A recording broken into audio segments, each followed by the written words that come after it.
Warahmatullahi wabarakatuh. So today we are going to go through chapter 2, which is consists of DC machines.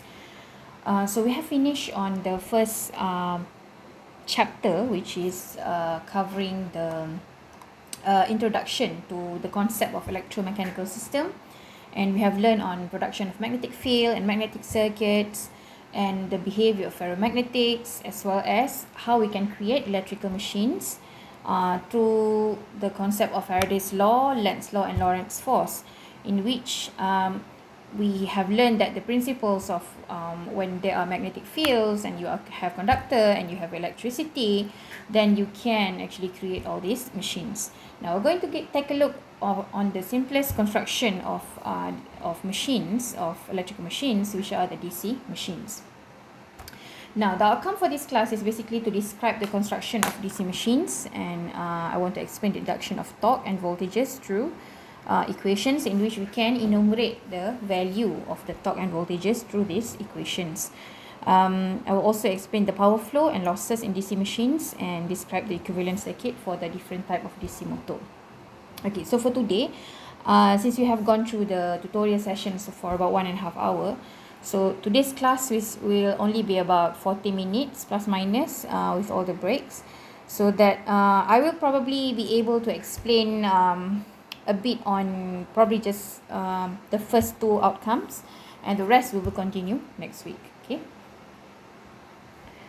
Alright, so DC machines basically are divided into generators or motors. So when we talk about generators, they are machines that convert mechanical energy into DC electric energy, and of course motor is the other way around lah. You convert DC electric energy into mechanical energy. So even though we're talking about DC, the DC machines themselves have actually AC voltages and currents within them. Okay, inside the motor itself there are AC voltages and currents, but they have DC output because of the commutator or commutating mechanism, in which this commutator converts internal voltage into DC voltage at the terminals for DC generator, and the commutator actually converts DC voltage at the terminal into AC voltages for the motor. Okay.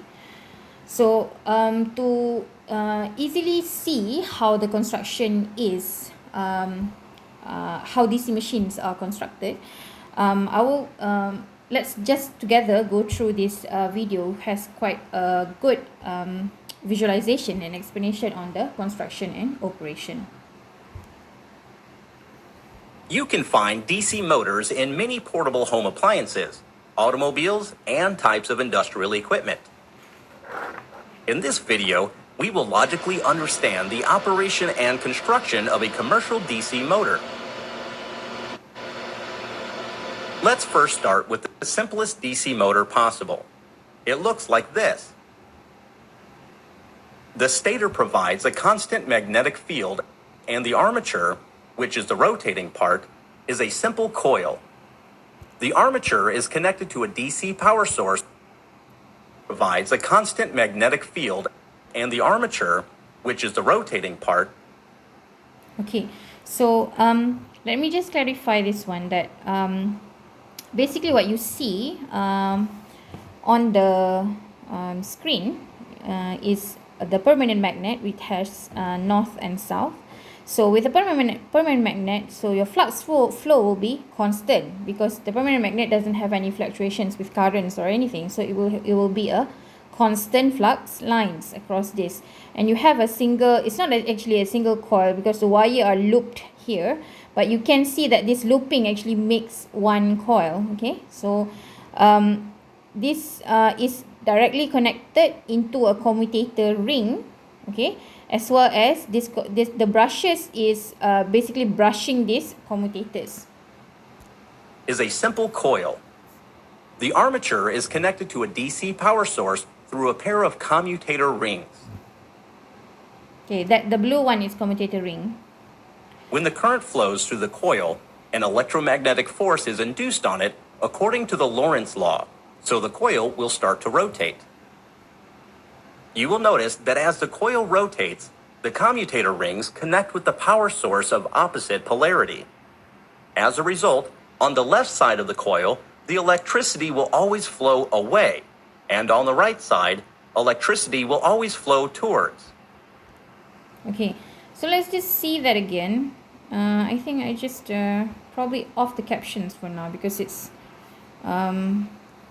obscuring what happens. Okay, so Opposite polarity. so you can see As that a result, the brushes on the left side, which is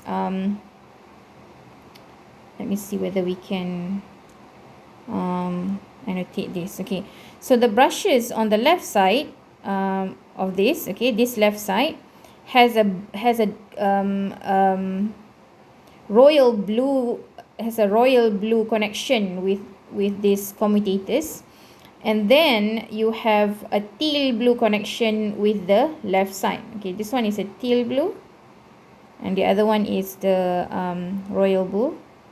And you can see this is because the brush is actually brushing on that commutator, and you see that there is some kind of gap in tools. Okay, it's okay. There is some kind of gap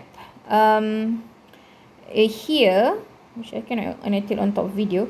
So in between the royal blue and the teal blue, there are this gap. Okay, so this gap actually shown here because there is actually a gap in reality, and so they were insulated from each other. Okay, so whenever the commutator ring of the royal blue commutator ring are brushed with these brushes, so the current actually flows this way.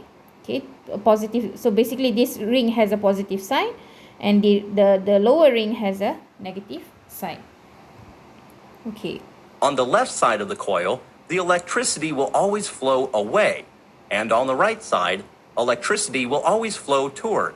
Okay, so now you can see that when the commutator keeps rotating, okay, and then it touches the other brushes on the for example, right now it's about to touch the plus side of the royal blue is basically have about probably 80% starting to touch the teal blue ones. So then if it touches completely, then the teal blue commutator will change to royal blue. So each commutator actually has a different polarity as it rotates. So with this different polarity, you can maintain that the current flow for the coil on the left side, on this side, will always be away, okay, from the ring, and the coil on the right side will be towards the ring, always as it rotates. Okay.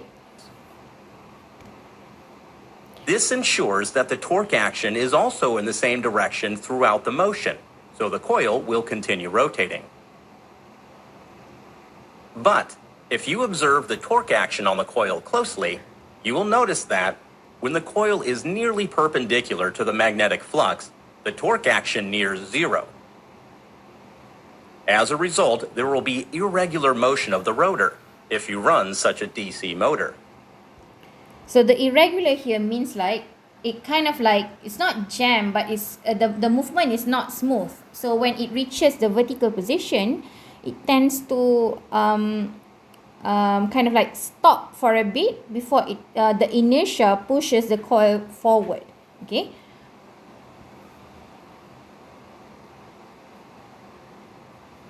Here is the trick to overcoming this problem. Add one more loop to the rotor, with a separate commutator pair for it. In this arrangement, when the first loop is in the vertical position, the second loop will be connected to the power source. So a motive force is always present in the system. Okay, so now with two loops, you can make sure that whenever you are in vertical position, there are other forces, you know, like where if you are single loop, the only forces that acted on the coil is on that single coil only. So when you are in vertical position, there are no forces at all at that position. But if you have two coils like this, whenever you are in vertical position, then the other coil that are in perpendicular to the vertical coil will have forces on it. So it will keep on rotating and you will have a smoother motion. Moreover, the more such loops, the smoother will be the motor rotation. In a practical motor, the armature loops are fitted inside slots of highly permeable steel layers. This will enhance magnetic flux interaction. Okay, so if we can still remember that whenever you have solenoid on its own, right, you will have a magnetic field, but then the magnetic field are not concentrated as like because it was like you are looping it through the air. So this is the same thing. If you have a loop that are looping through the air, yes, you can have a magnetic field, but it is not as strong as when you are looping when you are looping around a ferromagnetic core. So the construction of a roto, usually you will have a coil that are wrapped around a ferromagnetic core so that you can have a concentrated magnetic field on the roto. Spring-loaded commutator brushes help to maintain contact with the power source. A permanent magnet stator pole is used only for very small DC motors. Most often, an electromagnet is used. The field. So remember that we talked about ferromagnetic core before, that if you have a single block, then you will have you can easily have a problem of eddy current, right? Because there are swirling of current inside a conductor, a big conductor. So when you have a layers of laminations of steel or any ferromagnetic material, so you will reduce the amount of you will reduce the amount of eddy current losses inside your machines. Okay, so in a small motor like the hobby motor, you usually have permanent magnets that supply the field current for the motor, but in larger motors you usually have electromagnets, which is a ferromagnetic core with some wires or solenoid coiled around one or two of the legs to concentrate the magnetic field around the stator. The coil of the electromagnet is powered from the same DC source. So you can see here how it's done. The field coils can be connected to the rotor windings in two different ways: parallel or series. Okay. So basically, we will look at this, the parallel and series DC motor, later on when we go through the types of DC motor and the analysis. So I'll stop here on the explanation of the construction and operation of DC motor. Okay.